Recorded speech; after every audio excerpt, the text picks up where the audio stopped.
press the bell icon. Never miss an update. Subscribe now and press the bell icon. Never miss an update. आज की story खजाने की खोज। एक गांव में एक रामलाल नाम का एक किसान अपनी पत्नी और 4 लड़कों के साथ रहता था।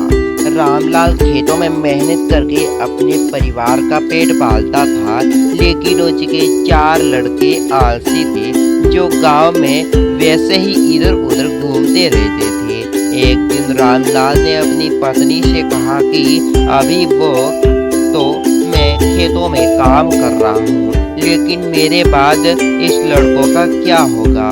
इन्होंने तो कभी मेहनत ही नहीं की, ये तो कभी खेत में भी नहीं गए। रामलाल की पत्नी ने कहा, धीरे धीरे ये काम करना सीख लेगी। समय बीतता गया, रामलाल के लड़के कोई काम नहीं करते थे। एक बार रामलाल बहुत बीमार पड़ गया।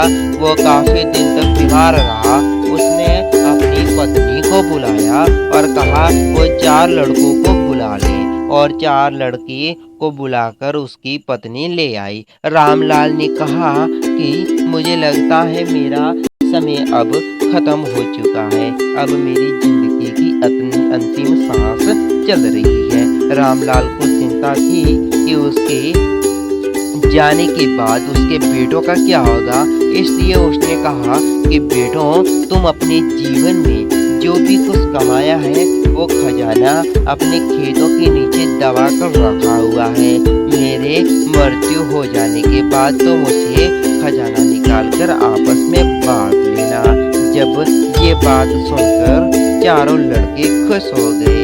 इस समय बाद रामलाल की मृत्यु हो गई। रामलाल की मृत्यु के कुछ दिन बाद उसके लड़के खेत में दबे खजाना निकालने के लिए गए और उन्होंने सुबह से लेकर शाम तक चारा खेत खो दिया, लेकिन उनको कोई खजाना नजर नहीं आया। फिर दोस्तों,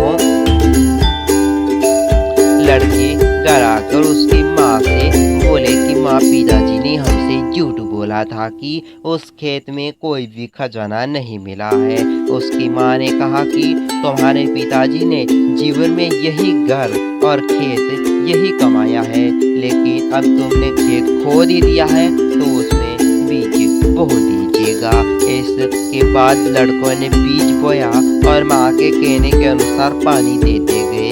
कुछ समय बाद फसल पककर तैयार हो गई, जिसको बेचकर लड़कों को अच्छा मुनाफा हुआ और जिसको लेकर माँ के पास गई। माँ ने कहा कि तुम्हारी मेहनत ही असली खजाना है, यही तुम्हारे पिताजी ने तुमको समझाया था। इस वीडियो में बस इतना ही। इस स्टोरी से हमें ये सीख मिलती है कि हमें आलस्यों को त्याग कर मेहनत करना चाहिए।